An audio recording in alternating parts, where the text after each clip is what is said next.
Silencio, marcha el silencio. Por fin Carmelo llora, se mira las manos, inclina su cara, golpea su pecho y siente vergüenza y rompe el silencio con silencio. Camina sumando los pasos caídos, la muerte impregnada en los dientes, los nudos atados a espaldas, escurren la sangre, los hombros cargados. El pueblo se unge, derrama su karma, desgarra el asfalto en sus uñas y muerde, recuerda, balbucea compañeros en pancartas de cartón. ¡Qué amor! Para callar este silencio basta decir amor y romper todas las palabras a paso de ternura, atisbado de mudez, de lado a lado y corazón tras corazón. Apreciamos todos hermanados a roer nuestra tristeza y hurgar en los abrazos, aquellos abrazos. Decimos hasta siempre, marcamos la sonrisa, el gesto solidario, la marcha del grito más callado. Salieron las caras a acariciar el aire frío, sepulturero invierno de todas las verdades, verdugos miedos, perdón de nadie, la justicia se injusticia y la calle que no calla, que no cesan las gargantas de tragarse el crudo aliento, masticándonos las llagas, prediciendo rugimiento. Ojos encendidos entre pábilos recuerdos, lágrimas de cera sin museo. Todos vivos, todos muertos. Una herida canta el himno hipnotizado. Tiranos temblad, sabemos sufrir, haremos cumplir. Salir del ostracismo democrático, entrar al mundo humano y hacer del mausoleo corazón la impronta más urgente, verdad y justicia. El pueblo, nosotros, pedimos hoy.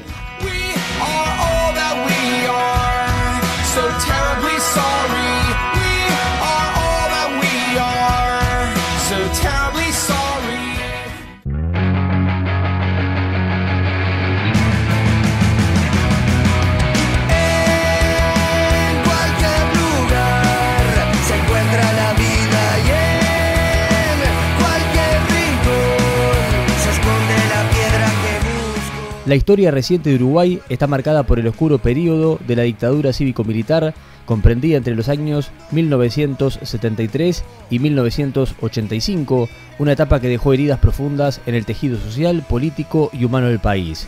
Hoy, más de 5 décadas después del golpe de Estado, la imperiosa necesidad de mantener viva la memoria de aquellos años se levanta como un pilar fundamental para la consolidación de la democracia, la búsqueda incesante de verdad y justicia y la garantía de no repetición. Recordar la dictadura no es un ejercicio meramente nostálgico o un acto de revanchismo, es por el contrario una acción consciente y necesaria para comprender las complejidades de nuestro presente y construir un futuro más justo y equitativo.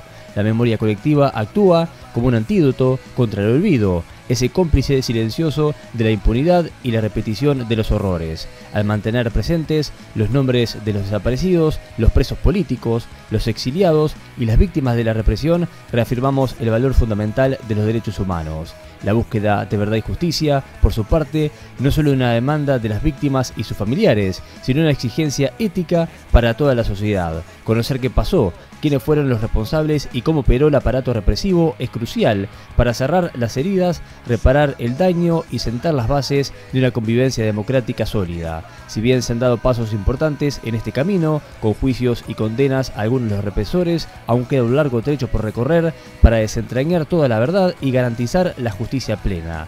La causa de los derechos humanos es de todos y no admite diferencias partidarias o ideológicas. Durante mucho tiempo supusimos, me dijo el historiador Gerardo Caetano, que sacrificando la justicia íbamos a tener por lo menos verdad, pero sin justicia no se llega a la misma, señaló. Caetano también me habló del pacto de Ormentá, que involucra a militares y civiles, que pretende hasta hoy cerrar ese capítulo de la historia. Pero no se puede poner punto final a una tarea que no tiene por definición punto final, con situaciones muy disímiles entre los gobiernos desde 1985 hasta la fecha. La realidad es que ninguno hizo lo suficiente. Al confrontar el pasado, se establecen mecanismos para prevenir futuras violaciones de los derechos humanos y se reafirma el compromiso con el Estado de Derecho. Educar a las nuevas generaciones sobre este periodo es vital para que comprendan lo frágil que puede ser por momentos la democracia y la importancia de defenderla activamente. Museos, centros de memoria, documentales, libros y testimonios de sobrevivientes son herramientas valiosas para transmitir este legado y evitar que el olvido se asiente. En definitiva, mantener viva la memoria de la dictadura militar en Uruguay no es solo un acto de justicia con el pasado, sino una inversión importante pensando en el futuro. Es el reconocimiento de que las heridas de ayer solo pueden cicatrizar completamente si se las enfrenta con honestidad y determinación.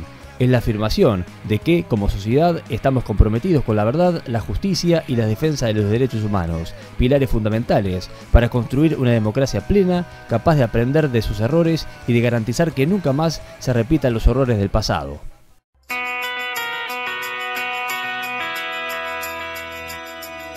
Se percibía algo raro, sí.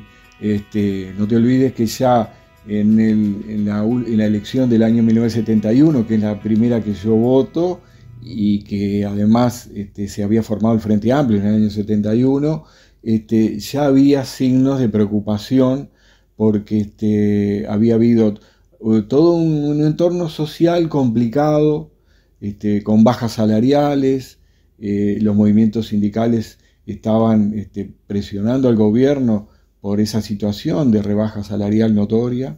El gobierno de Pacheco Areco fue un gobierno que instauró una represión muy dura contra los sindicatos obreros y contra los gremios estudiantiles, que estaban reclamando por una situación social que se deterioraba notoriamente, ¿verdad?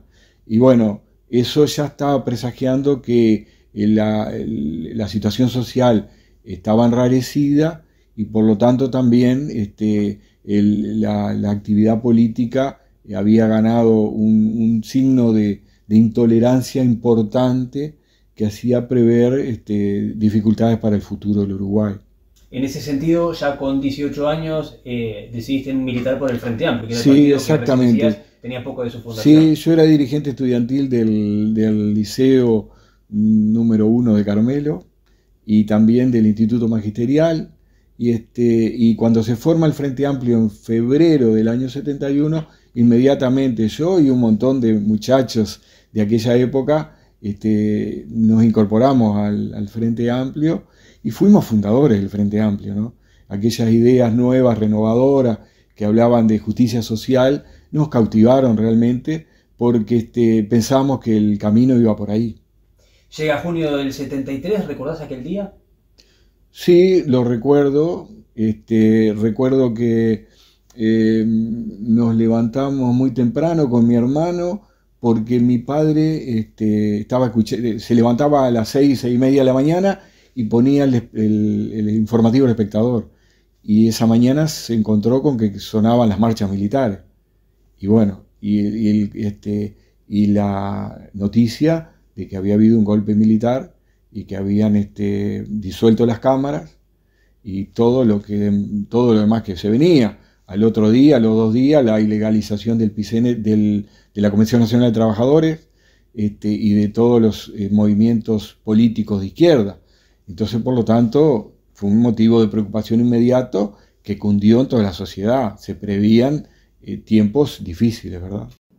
Podría decirte, a raíz de lo que me tocó vivir a mí, de que todo lo que fue el proceso pre-dictadura, momento de producción de la dictadura y post-dictadura, todo lo que se ha vivido con tanta intensidad y las cosas que estaban en juego en ese momento. Entonces, si bien cuando todo empieza yo era un niño casi adolescente,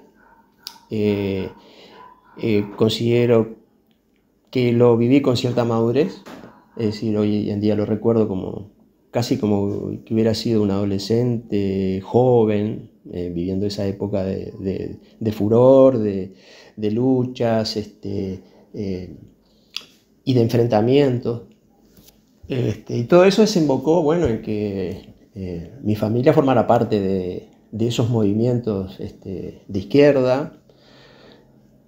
Y bueno, particularmente, bueno, con el advenimiento de la dictadura, también nos llegó a nosotros, teniendo la familia, bueno, aparte de familiares detenidos, exiliados, bueno, todas las vicisitudes que se pasan en ese momento por situaciones tan críticas, ¿no? Que fueron muy duras, ¿no? Y si uno, por hacer apenas una comparación de lo que está pasando en Gaza, por ejemplo, que es algo muchísimo más extremo, y vemos las angustias con que vive la gente con las pérdidas de sus hijos, de sus familiares, que de un plumazo, si bien en Gaza es una bomba, en ese momento cuando vino la dictadura era casi una bomba, porque te caían de noche y te llevaban un familiar y desaparecía. Pero en aquel momento, aquel julio del 73, de repente ibas a ir un día de clases, te encontraste con que el centro educativo iba a estar cerrado, y si bien eras muy chico, ya tenías cierta conciencia, ¿qué percibías en tu casa? Bueno, ¿Había cierta incertidumbre, había miedo? Bueno, ya en ese momento tenía un hermano que había pasado a formar parte de las filas del MLN, o sea, Tupamaros, y bueno, estábamos muy atentos a los comunicados famosos 4 y 7, y hasta que un día escuchamos en la radio el nombre de mi hermano en su detención. Y bueno, sí, el tema de los centros de estudios pasó eso, a tal punto, bueno, que me agarró ya en el comienzo de la edad liceal y empezaron si bien en el momento que yo empiezo, como ahora tenía el pelo largo, ¿no? Duró poco porque empezaron los controles de que no se podía ir con el pelo largo, ni barba, ni con una forma de vestirse, que eso marcaba un condicionamiento social tremendo.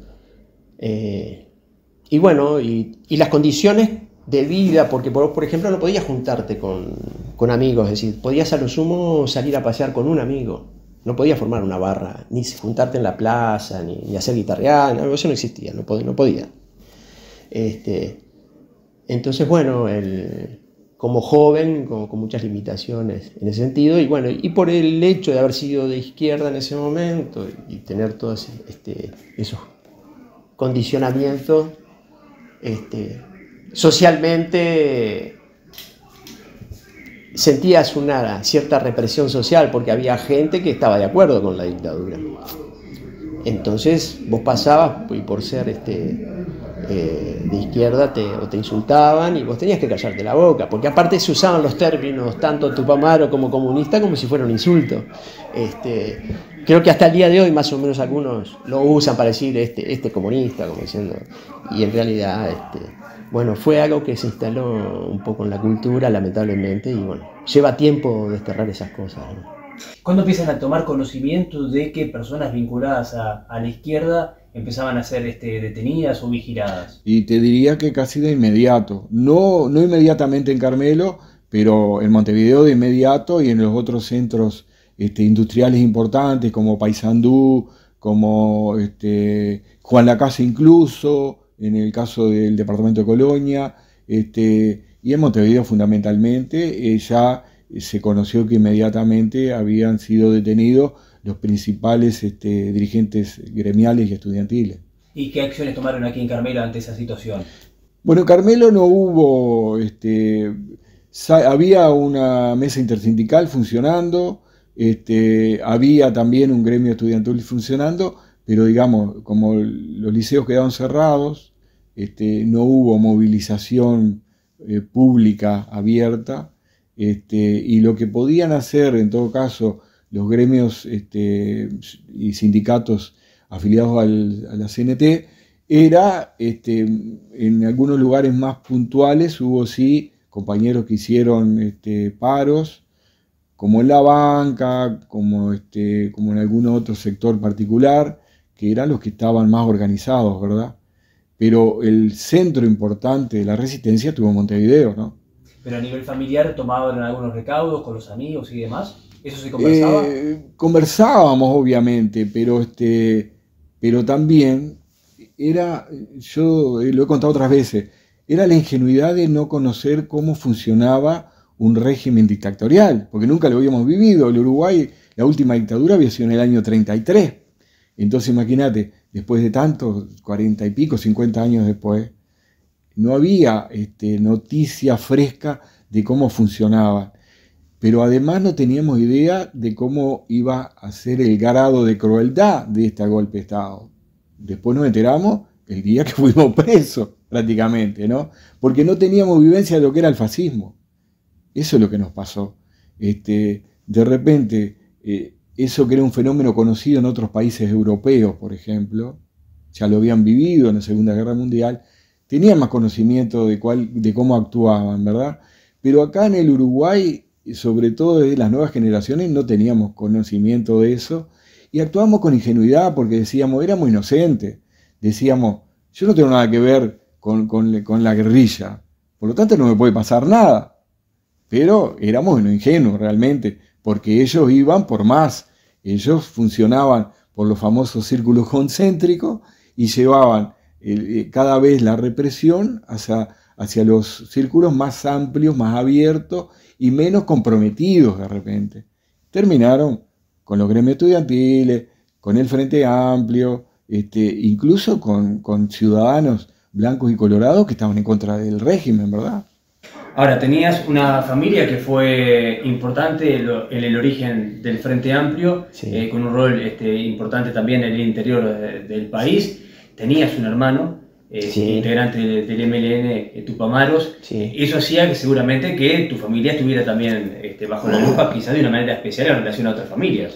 Sí, sí, ni que hablar, o sea, nosotros y todos aquellos que tenían familiares presos, también sufrimos un momento de mucha angustia en un momento, o sea, el tema de la desaparición, mi hermano por el año 80, dentro del penal se habían organizado porque ellos consideraban que la lucha continuaba aún estando presos, entonces ellos eran jóvenes, mi hermano entró con 23 años y salió con 36.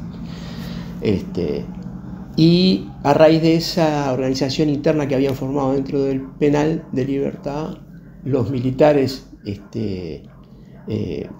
se dan cuenta de lo que habían formado ahí dentro, entonces sacan a los que consideraban que eran dirigentes de ese grupo.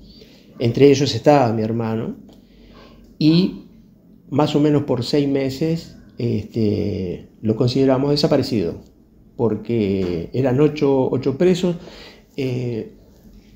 inclusive murió uno, creo que el nombre de pila era Guillermo Dermit, hijos de un médico muy conocido, Juan Lacase, que lo mataron y al tiempo apresaron al hermano, medio como para lavar esa muerte, pero en realidad fueron 8 compañeros que estuvieron desaparecidos, y yo recuerdo, y de alguna manera siento un poco ese calvario que tienen las madres y las abuelas de detenidos desaparecidos, por el hecho de que en esos 6 meses, con mi madre, yo acompañándola, mi madre juntándose con las otras madres de esos que también estaban desaparecidos, deambulando de embajada en embajada para ver si conseguíamos alguna solidaridad para saber el paradero de ellos, porque ya te digo, durante 6 meses no tuvimos noticias, prácticamente los dábamos como desaparecidos. Y afortunadamente, yo no sé si fue a raíz de ese movimiento que se logró con Amnesty Internacional también, que bueno, a los 6 meses aparecieron, pero fueron 6 meses muy, muy duros, aparte de la angustia familiar y lo que implica todo eso. Él cuando aparece muy, muy demacrado, ¿no? Porque fueron 6 meses de tortura, ¿no? O sea, 6 meses de castigos, de flagelaciones y picanas y todas esas cosas que aplicaron los militares, ¿no? Cuando hablamos de 103 detenidos en Carmelo, fue en el lapso que fue entre los últimos días del año 73 y el 26 de febrero del 74. Ahí sí se cumplen los 103 detenidos, por razones políticas, ¿no? El 26 de febrero fue la última razzia que se hace en Carmelo, donde entre otros cae Chiquito Perrini. Me tocó a mí y a otros 10 compañeros más esa oportunidad. Y bueno, como todos saben, los carmelitanos, esas últimas detenciones terminaron trágicamente con la muerte del ciudadano Chiquito Perrini, ¿verdad? ¿Cómo fue tu detención? Mi detención era la semana de carnaval. Yo venía de un baile carnaval de Palmira. Y como la onda veníamos en la onda de Palmira a Carmelo, venía repleta de gente y me había tocado venir parado en el fondo de todo. En vez de parar en mi casa, me paro en la plaza, que la onda estaba frente a la plaza, ¿verdad? Entonces, cuando bajo del ómnibus, hay 2 militares y un policía, y el policía le dice a los militares, ese es Cipollini, ahí me chapan, para adentro de la comisaría, y de ahí hasta que vino el camión del ejército de Colonia, a Colonia. Esa fue mi detención. ¿Qué pensaste en ese momento? Bueno, te podés imaginar, venía cansado, mal dormido y todavía con la perspectiva de que no me iban a ver nada bien, ¿verdad? Me acuerdo que estoy detenido, eso fue al mediodía, estoy detenido hasta las 10, las 11 de la noche en un calabozo ahí en la comisaría local, hasta que viene el camión de los militares verdes a llevarnos a mí y a otros más que rejuntaron esa tarde-noche. Allí van al batallón de Colonia. Y ahí vamos al batallón de Colonia. ¿Y tenía algún tipo de diálogo? ¿Se les decía alguna información? ¿Qué cambio tenían de repente con las personas que...? Ninguna. A vos te detienen, te ponen la capucha, te atan las manos y no te dicen absolutamente nada. Y ese es el procedimiento. Vas al batallón y ahí quedás a disposición de lo que era todo el mecanismo de interrogatorio, entre comillas, que consistían en plantones, palizas, las torturas que todo el mundo ya conoce a esta altura. Y bueno, ese era el régimen. Los interrogatorios son personales en la sala de torturas o de apremios físicos, ¿no? Recién hablabas de Perrini, que fue también detenido en esa oportunidad, termina perdiendo la vida allí en el batallón. Exactamente. ¿Cómo fue ese momento? ¿Cuándo toman conocimientos ustedes de que había pasado eso? El momento fue a los 4 o 5 días que estábamos detenidos, porque Perrini muere el 3 de marzo, entre el 3 y el 4 de marzo, creo que la noche del 3 de marzo fue, y por lo tanto ya habían transcurrido 4 días o 5 días de detención. Después de todo ese proceso que te decía que tiene que ver con plantón y sin comer, atado, todo lo demás, ¿no? Sin ingerir líquidos prácticamente también. Y bueno, y mientras tanto, cuando los represores consideraban que vos estabas en condición de más débil, era cuando iba a la sala de interrogatorio, ¿no? Que era cuando en teoría podrían brindar alguna información adicional. Cuando en teoría la única intención era para ellos supuestamente sacar algún tipo de información. No había ninguna información de calidad para sacar porque eran todos militantes sociales y políticos sin ningún compromiso con acciones armadas ni nada. Entonces, por lo tanto, lo único que podía salir por efecto de la tortura era nombrar y denunciar a otra gente por efecto de la tortura y nada más. Ahí no había información rescatable ninguna.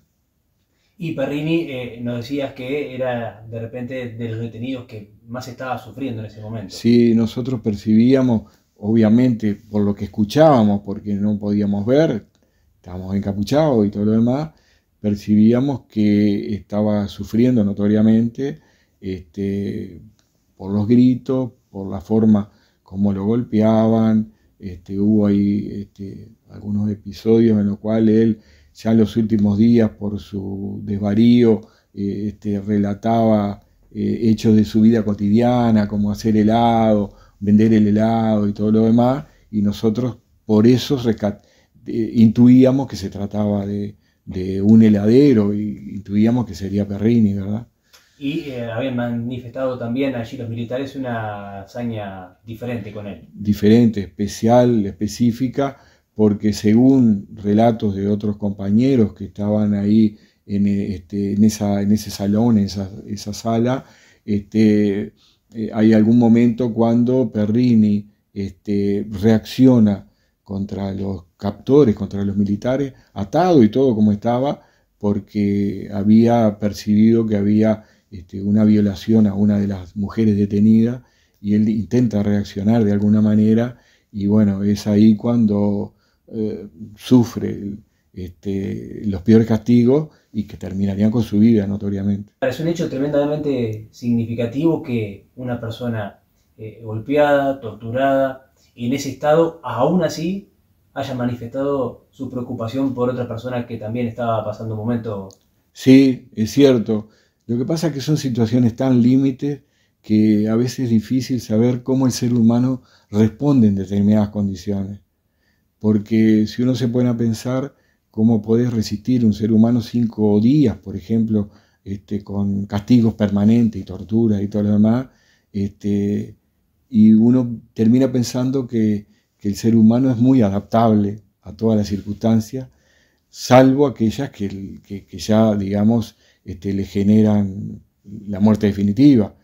Pero también hay que ver cómo la cabeza funciona muy distinto, cómo se va, pierde la normativa, lo que es normal en un ser humano en condiciones normales. En esas condiciones la cabeza genera alucinaciones, presentimientos, desvaríos de cosas, y bueno, y puede reaccionar de formas como reaccionó él, que podría suponerse que era una inconsciencia total, pero bueno, pero fue la reacción que su cuerpo y su espíritu le produjo en ese momento límite, porque era un momento límite, ¿verdad?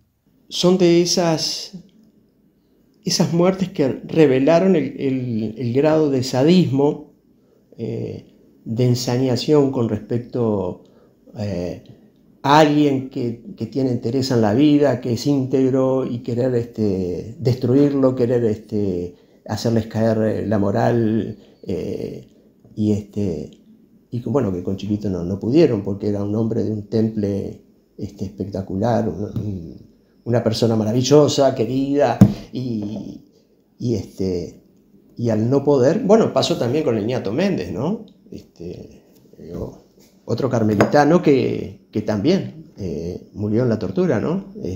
También de ese tipo de personas íntegras, fuertes además, ¿no? Físicamente, o sea que para hacerse una idea del grado de ensañamiento, todo lo que tuvieron que hacerles para que eso terminara en la muerte, ¿no? Así que en esa época todo eso implicaba un aumento del miedo en la sociedad, ¿no? O sea, vivir bajo un miedo colectivo, que tenías que cuidarte de lo que ibas a decir, las palabras que ibas a usar. Yo cuando me acuerdo que íbamos a visitar a mi hermano al penal de Libertad, teníamos que cuidarnos en esa conversación, que eran de 45 minutos, cada 15 días además, o sea, lo veíamos 45 minutos. Y cuando nos escribían, bueno, hay que contextualizar también, porque no existía lo que hoy existe el celular, no existía nada de eso. En esa época eran cartas, era teléfono, o sea, había una gran incomunicación, no era todo tan ágil. Y cuando uno escribía las cartas, si hay algo que le atribuyo a esa época que despertó en todas las personas que estaban afectadas, ¿no? Una capacidad de desarrollar la escritura a un nivel de interpretación que superaba el grado de entendimiento de los militares. Cierto código. Como un código, y te diré que una exaltación de la poesía también. Inclusive hay un escrito muy conocido, inclusive hasta una película se hizo que se llama Los ojos de los pájaros. Es una anécdota muy ilustrativa, porque como los militares no dejaban que los niños dibujaran aves o pájaros, porque significaban libertad. Y una hija le regala a un padre un árbol y lleno de ojos, ¿no? Y bueno, esperaron a fin de año, porque en fin de año sucedía lo que se llamaban las visitas especiales, donde uno podía ir a un patio y encontrarse físicamente con el familiar, ¿no? Y poderse dar un abrazo. Iban los niños también tenían su horario. Esto era una vez por año. Y el padre le pregunta y le dice, porque no entendía por qué no eran frutas, que eran raras. Decía, no, lo que pasa es que son los ojos de los pájaros. Y bueno, todo eso llevó a que inclusive se hiciera una película que se llama Los ojos de los pájaros. Y habla todo sobre la vida de los presos en el penal, ¿no? Y nosotros somos conducidos, ya procesados por la justicia militar. ¿Bajo qué cargo? El cargo era de asociación subversiva, porque yo militaba en la Juventud Socialista y era un partido que estaba, como todos los partidos de izquierda, estaban ilegalizados, por lo tanto, esa era la tipología. Y nosotros nos trasladan al penal de Libertad a mediados de abril de 1974. Quiere decir que estamos hablando que nos trasladan al penal de Libertad un mes y medio después de eso. ¿Ahí ya sabías que ibas a cumplir una condena de aproximadamente 5 años? No, la tipificación para ese delito de asociación subversiva era de 6 a 18 años. O sea que el panorama era... El panorama no era lindo. No era nada lindo. No obstante, algunas de las personas detenidas en Colonia sí recuperaron la libertad unos meses después. Sí, porque no fueron procesados, pero no obstante ello, los mantuvieron prácticamente como rehenes en el cuartel de Colonia 5 o 6 meses más. Y después los liberan con todas las prohibiciones, ¿no? ¿Cómo fue tu estancia allí en prisión? Mi estancia en prisión, es difícil decirlo, porque 5 años son muchos y en prisión es mucho más. Hay días en la cárcel que te parece que dura un año, pero dentro de todo, en lo personal, te puedo decir que yo era un joven de 20 años de altura y como no tenía compromisos de tipo familiar, como para mantener una familia, hijos, esto, lo otro, digamos, tenía una carga, una responsabilidad menor. Yo veía que sufrían muchísimo más aquellos presos que tenían familia e hijos que mantener afuera y que la estaban pasando muy mal y que eso era una sobrecarga muy importante para sobrellevar. Emocionalmente. Emocionalmente era muy destructivo. ¿Y las condiciones humanas de la reclusión? Las reclusiones humanas eran, lo que nos salvó la vida fue la solidaridad y el compañerismo que teníamos todos los presos, ¿verdad? Porque no era una prisión común, era una prisión de gente que tenía conciencia social y que tenía un grado de solidaridad muy importante. Y eso creo que nos salvó, ¿verdad? Un detalle que no mencionamos ahora, me decías antes de la nota que el fallecimiento de Perrini marca también un antes y un después para los detenidos de Carmelo y para la percepción que había en la ciudad. Exactamente, esa fue, si yo no me equivoco, la última racia que los militares hicieron en Carmelo, porque se ve que ese fue un llamado de atención, donde supongo algunos de los jefes militares habrá dicho, esto se nos está yendo de las manos, no sé cómo reaccionaron, y bueno, y habrán comprendido en algún sentido que estaban cometiendo una barbaridad, porque digamos, estaban llevando gente que no tenía compromiso ni delito ninguno, salvo en todo caso haber militado en un gremio estudiantil o en un sindicato o en el Frente Amplio. Afortunadamente, bueno, yo tuve 4 hermanos, 3 o casi 4 podría decirte, exiliados, que cruzaron para la Argentina en ese momento. Y fue un momento cuando ellos cruzan, que todavía no estaba el golpe de Estado allá, y ellos se insertan de alguna manera en la sociedad argentina, y bueno, y se encuentran, se producen un montón de reencuentros. Bueno, a la vista está que se exiliaron Gutiérrez Ruiz y Selmar Michelini, ¿no? Y bueno, y otros tantos más que fueron para la Argentina en ese momento, porque se podía ir. Y afortunadamente porque, por ejemplo, yo tengo relatos de mi hermano mayor que estaba allá en Argentina, que convivió con compañeros que se salía a trabajar y volver y de repente faltaba uno. Y bueno, se lo habían llevado y tener que cambiar de lugar donde vivir. Y bueno, en esa vida, yendo y viniendo, después que viene el golpe en la Argentina, y se ve que no había mucho cruce de datos. O sea, si bien sí tenían información, por algo vieron los vuelos de la muerte y había implicaciones uruguayas ahí. Bueno, ellos por supuesto hoy viven todos, ¿no? Nosotros somos 8 hermanos y hasta ahora estamos todos vivos. Mis padres ya fallecieron, ya hace años. Pero bueno, esa época fue una época que podríamos analizarla desde muchos ángulos, ¿no? O sea, desde el punto de vista psicológico, social, político. Por lo pronto te puedo decir que ese miedo, me atrevería a decirte que hasta subyace en la sociedad. Capaz que vos no lo tengas. Pero hoy en día, a veces, a mí me pasa de que determinadas situaciones las miro con determinada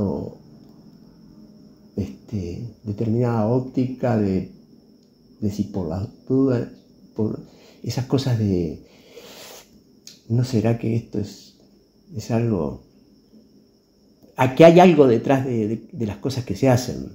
¿Cuándo te enterás que vas a recuperar la libertad? Porque recién decías, pueden ser de 6 a 18 años. Claro, sí, bueno, me entero porque el acta de procesamiento se produce en el cuartel de Colonia cuando estás detenido, y después el Supremo Tribunal Militar, hay una segunda instancia y una tercera instancia. El Supremo Tribunal Militar, la segunda instancia, me piden, cuando vamos al juzgado, estando ya en el penal de libertad, 4 años y medio, ¿verdad? Bien. Pero cuando me piden 4 años y medio en la segunda instancia, yo ya llevaba 5 años de prisión. Y bueno, de ahí en más tenés la incógnita de saber cuándo te van a liberar. Porque ellos después te liberan o no te liberan. Porque había muchos casos de compañeros que aún la justicia militar les decretaba que ya habían cumplido su pena, igual los seguían manteniendo detenidos. O los mandaban, por ejemplo, a un cuartel del interior y quedaban retenidos en el cuartel, ¿verdad? ¿Me entendés?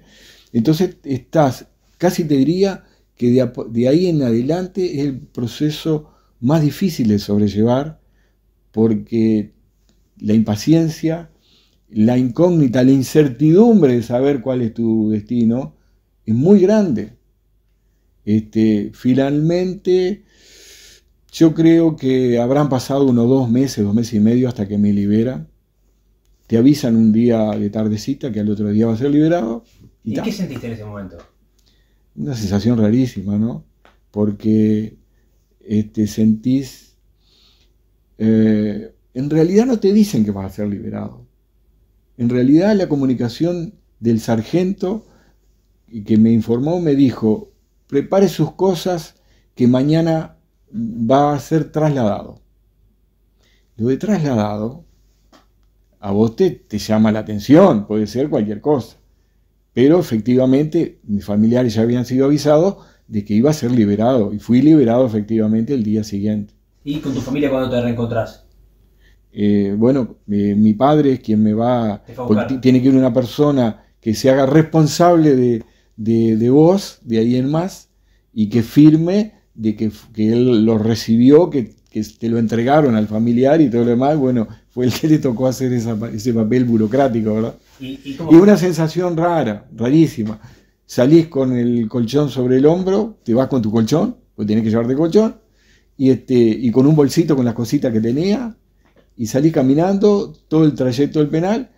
Los compañeros que siguen viviendo ahí, te van de sus ventanas, te ven como vos te vas yendo. Me acuerdo que traspasé por el portón final, cuando ya estás en la calle exterior, miré para atrás y me dio una sensación rarísima, porque de alguna manera recuperaba mi libertad, pero tenía conciencia de que todos esos compañeros y amigos que había formado ahí quedaban ahí y que tenían un futuro tan incierto. Y el futuro mío también era incierto al salir, ¿no? Pablo, ¿cómo fue el momento de reencontrarte con tus hermanos ya en libertad? Bueno, fueron momentos,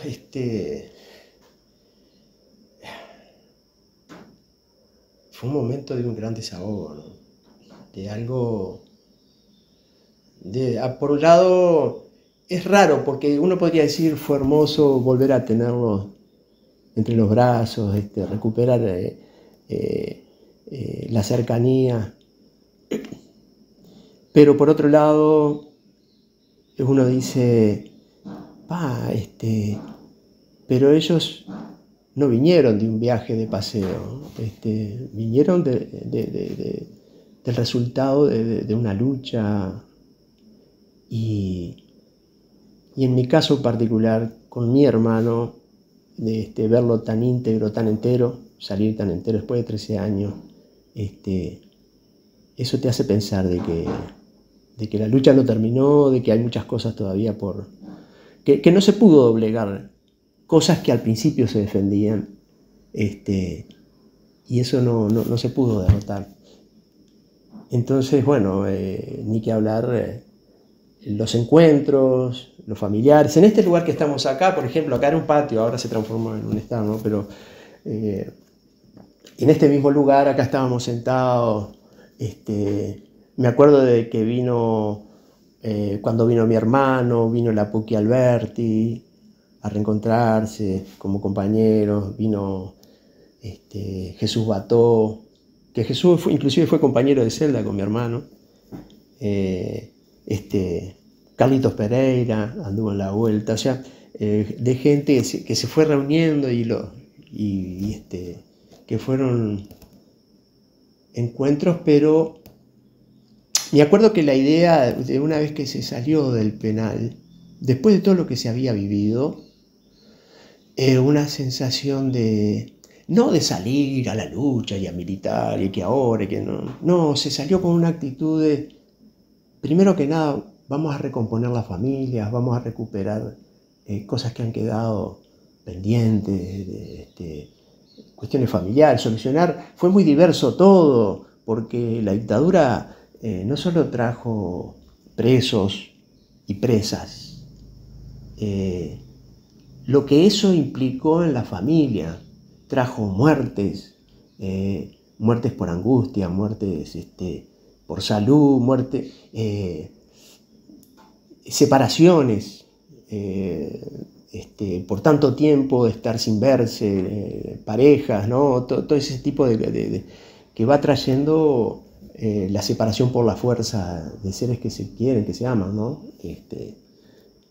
Y trajo aparejado todo eso. ¿Y ese abrazo con tu papá, el retorno a Carmelo, cómo fue? Fue muy especial.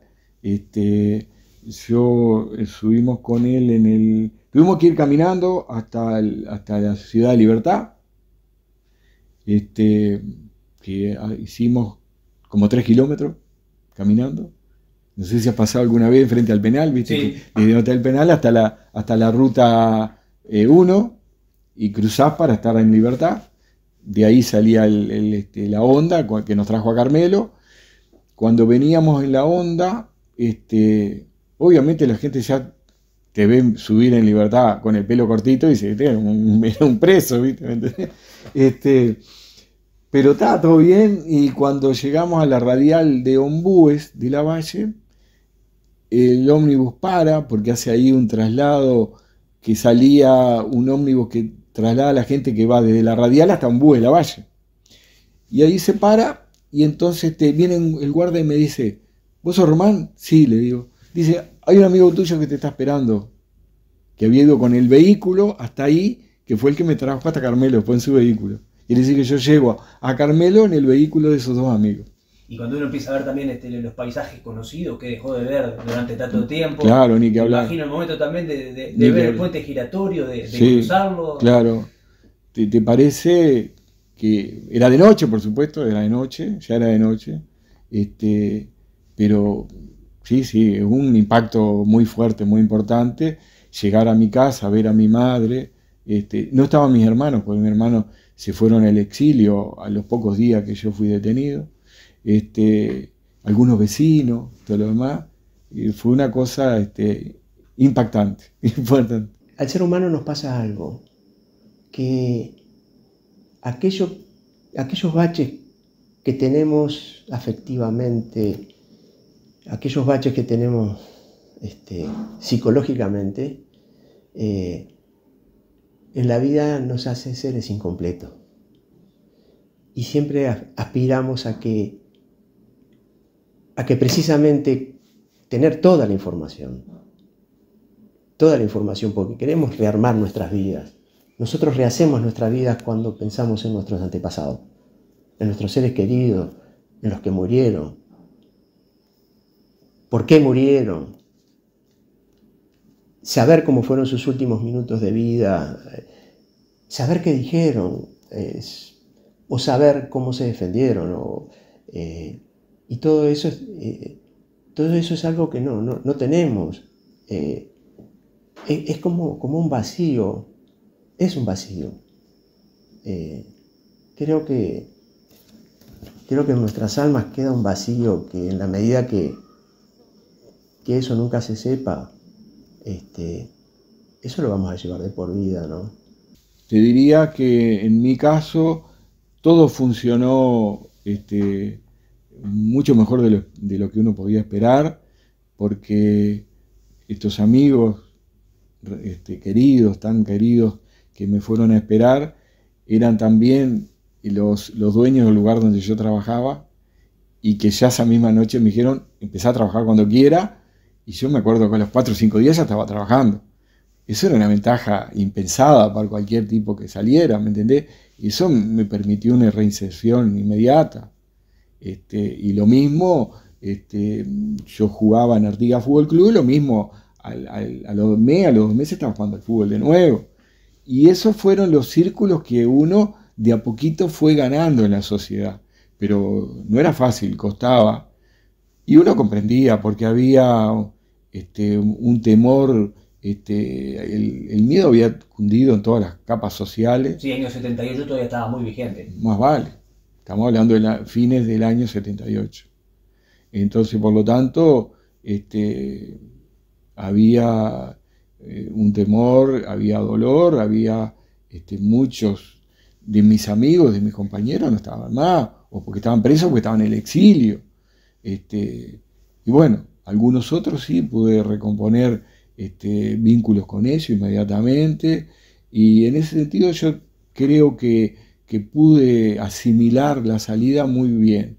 Yo te diría que pasé una vida carcelaria aceptable para lo que se podía esperar, por lo que ya conversamos, y que tuve una reinserción social también adecuada para lo que era el momento, ¿no? Te llevo al año 84, 85, retorno de la democracia. ¿Cómo recordás haber vivido aquel momento? Bueno, con mucha alegría, participando de todas las actividades sociales que había, había una efervescencia especial. Yo no pude votar en la primera elección porque habíamos quedado proscripto. Y bueno, incluso te digo más, mirá lo que me estoy acordando ahora. En los años previos, yo que estaba jugando al fútbol en la Artigas, después inmediatamente entré a trabajar en la comisión directiva. Ya tenía, a esa altura ya tendría 28, 29 años. No jugaba más, o 30, ponele, y entré en la directiva. Pero no podía figurar, porque te acuerdas que todas las comisiones de fomento y la comisión deportiva tenían que enviar quién eran los integrantes suyos, y la Comaspo autorizaba o no determinado nombre. Entonces yo estaba vetado. Entonces yo trabajaba, pero no podía figurar. Y así le pasaba a un montón de gente. Y bueno, entre las próximas cosas que pude hacer, sí, después del 85, fue integrar formalmente la comisión de Artigas Fútbol Club. Y bueno, estuve en comisiones del liceo, de la escuela, de esto y lo otro. Pero estábamos proscriptos hasta ese momento. Obviamente hubieron momentos, incluso más allá de la felicidad, también muy relevantes en la historia de nuestro país. Hay una ley de caducidad, hay un pacto también del Club Naval, pactos de silencio también que se han mencionado muchos. ¿Viviste esa situación de mayor justicia, de buscar mayor justicia, de que haya responsables por todo lo que vivieron tanto vos como decenas de uruguayos? Sí, te diría que yo me acuerdo que de las primeras actividades de tipo social que hago es la recolección de firmas por el voto verde, que recorríamos los barrios, las casas de Carmelo, y intentábamos que la gente comprendiera que la impunidad era un error para el futuro de la sociedad uruguaya, porque dejar impune determinados crímenes cometidos por el Estado y en nombre del Estado eran una barbaridad que no podíamos aceptar y que la ley de caducidad había querido perpetuar, ¿verdad? Una especie de amnistía, un salva tutti de todas las atrocidades que se habían cometido, y que eso para el futuro iba a ser para el Uruguay una página negra, y que no nos iba a permitir vivir democráticamente plenamente. Por lo tanto, militamos para conseguir la firma, para pedir el referéndum. Se hizo el referéndum, la mayoría no acompañó, porque tal vez la gente todavía no tenía claro lo que creo que hoy ya está más claro, de cuáles fueron las atrocidades que se habían cometido en nombre del orden público, ¿no? Las muertes, los asesinatos, las desapariciones, todo lo demás, las torturas, todo eso no se puede naturalizar.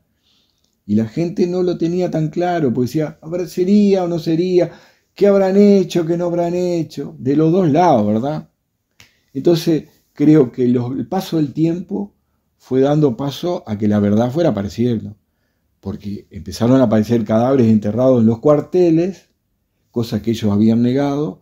Empezaron a ver personas desaparecidas muertas en los cuarteles, cosas que negaron sistemáticamente, incluyendo los 2 o 3 primeros presidentes democráticos que tuvimos, ¿verdad? Sanguinetti y Lacalle Herrera decían acá no hubo desaparecidos en el Uruguay. Y bueno, y la gente sanamente podía creerles que eso era cierto, pero después los hechos demostraron que no, que todas las apariciones que ha habido de enterramientos clandestinos eran de muertos, de personas detenidas que estaban desaparecidas y aparecían en los cuarteles. Entonces, bueno, acá hay una razón que habla claramente cómo fueron las cosas, y creo que la gente fue comprendiendo lo que forma parte de nuestro eslogan. El primero es la verdad, conocer la verdad, eso es fundamental.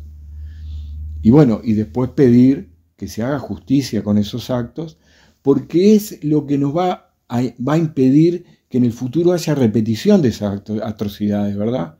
Sea del signo que sea, ¿verdad? Y creo que la juventud que no vivió aquellos hechos ha comprendido que eso es así, que es sano para el futuro del Uruguay, y está acompañando masivamente la Marcha del Silencio. Es la demostración cívica más grande que hay dentro de América Latina, según se dice. Una manifestación que junta cientos de miles de personas en Montevideo y muchas ciudades del interior. Siempre hablamos de sanar, cuando hablamos de sanar, y sanar es eso precisamente, sanar es tener las cosas claras, y eso implica la verdad, saber la verdad de las cosas. ¿Y quién más que los que estuvieron en esos momentos y en esos lugares nos puedan dar una señal para recuperar precisamente una forma de ser más sana, más cicatrizada, de alguna manera? ¿Crees que podemos lograr cicatrizar estas heridas si no conocemos esa verdad que todavía nos ha manifestado? Lo que pasa es que acá hay toda una cuestión, que es el sentir lo que se siente, lo que uno a veces quiere manifestar, y por lo que se siente, y a veces transmitirlo no es fácil porque es de uno. Pero hay otras cosas también que son las que hacen a que esto se siga moviendo así, que se siga movilizando así. Que me refiero al hecho de que se tenga que seguir en esta insistencia de la búsqueda, y que no hayan respuestas, y que las respuestas sean muy mezquinas. Y yo creo que son reminiscencias de lo que te decía, de que todavía subyace ahí un miedo y lamentablemente, con esta separación que yo te hacía de que por un lado hay seres humanos y por el otro lado hay una especie que responde a una forma de vivir que no sé qué les pasa con la sensibilidad, no sé si hay otra forma de sentir, no entiendo otra forma de sentir, porque esos otros deben tener familia, deben tener una forma de convivir, que en el día a día se preocupan unos por otros. En esas familias, esa otra clase de seres, no los humanos, esos otros seres, entenderle los códigos por los que se manejan, porque si en esos otros seres también les pasara algo, ¿qué harían ellos?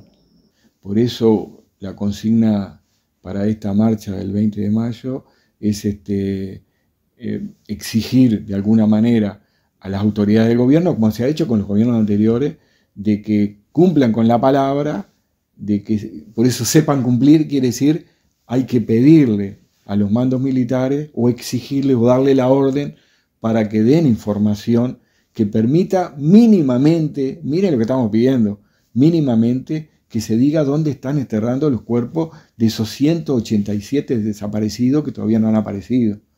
Eso es lo que se está pidiendo.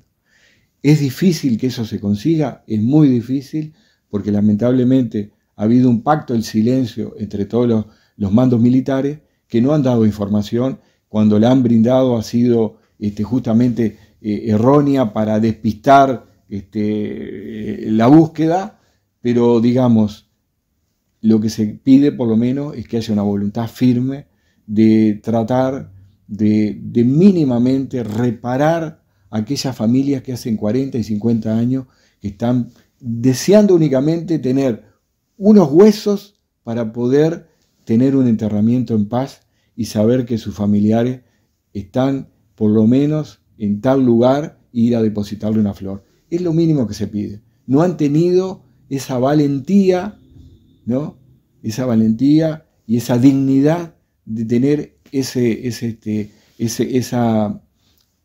digamos, sería, no vamos a hablar de honestidad, sería una razón humana mínima que uno diga, bueno, es lo mínimo que podríamos hacer, porque hasta se le ha asegurado que los que presenten información no van a ser culpados, ¿verdad? hasta esa chance se le han dado. Tiene la posibilidad de hacerlo a través de la iglesia, pueden hacerlo a través del Instituto de Derechos Humanos, que pueden hacerlo en forma secreta, y tampoco así ha sido posible. Te diría más, lamentablemente, cuando ha habido alguna información, algún aporte, ha sido erróneo, buscando dispersar la información y llamar error, ¿verdad? Y te digo otra cosa, sería también, me parece a mí, una buena cosa que respondieran de la misma manera como todos los familiares y las personas que sufrieron torturas, detenciones y muerte, que no tuvieron en todos estos años ningún hecho de violencia, de justicia por la mano propia, no hubo uno solo, que tuvieran esa misma actitud de decir, vamos a hacer una medida pacificadora y vamos a dar información y decir dónde están los detenidos desaparecidos, que seguramente están en los cuarteles. No es pasado, es presente, porque mientras haya un solo desaparecido sigue siendo un hecho delictivo que está presente aún, porque esas personas están secuestradas todavía. Y el secuestro, por lo que lo ha dicho no solo la justicia uruguaya, sino la justicia internacional, de que esos no prescriben y que siguen permanente hasta que aparezca el cuerpo de la persona y el familiar lo pueda velar como corresponde. Por último, Romani, agradeciéndote por supuesto la gentileza de brindarme esta entrevista, ¿qué te dejó desde el punto de vista humano haber transitado esta etapa, haber perdido 5 años de tu vida en prisión y llegar a esta actualidad? En lo personal, una gran tranquilidad.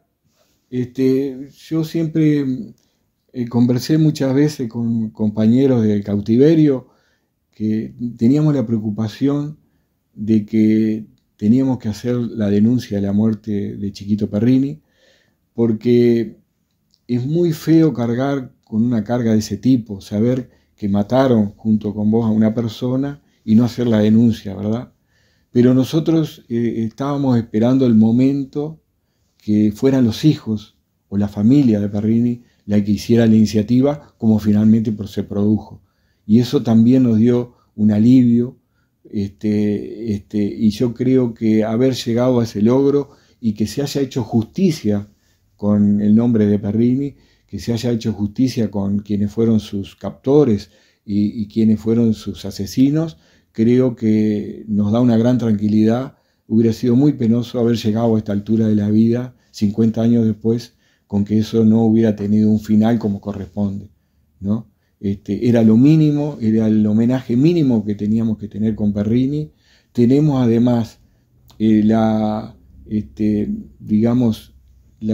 tranquilidad y la dicha de que Perrini haya tenido, como tuvo del pueblo de Carmelo, el reconocimiento de su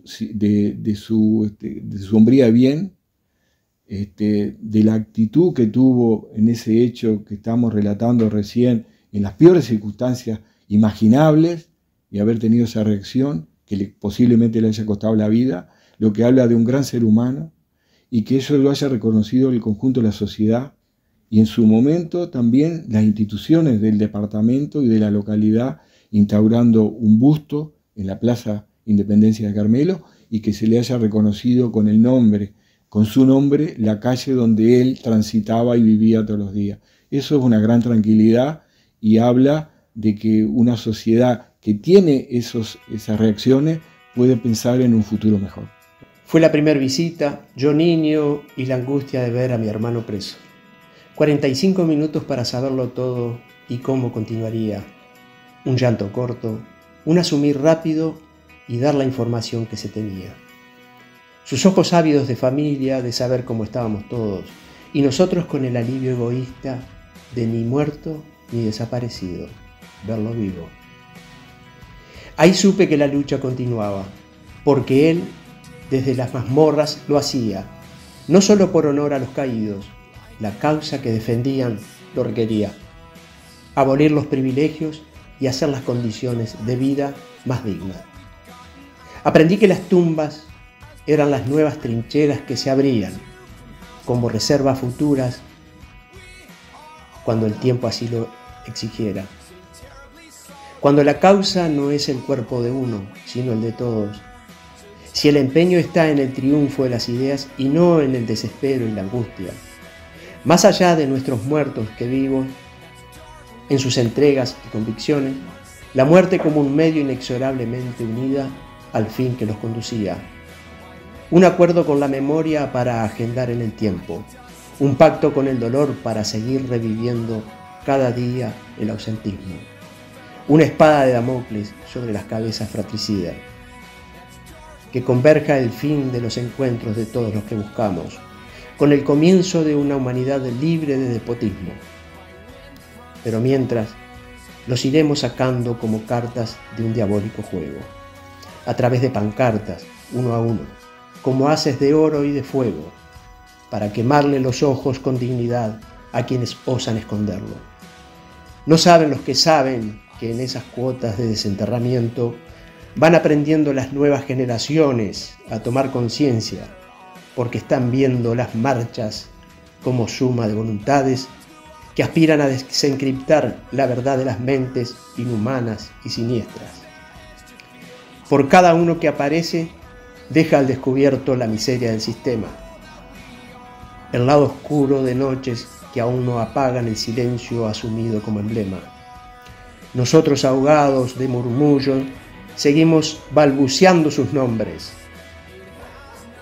y a los jóvenes les ilustramos quiénes eran y les mostramos fotos, y hablamos con tanta ternura de ellas y de su integridad como persona, que algo tenía que pasar después de tanta incertidumbre y desasosiego.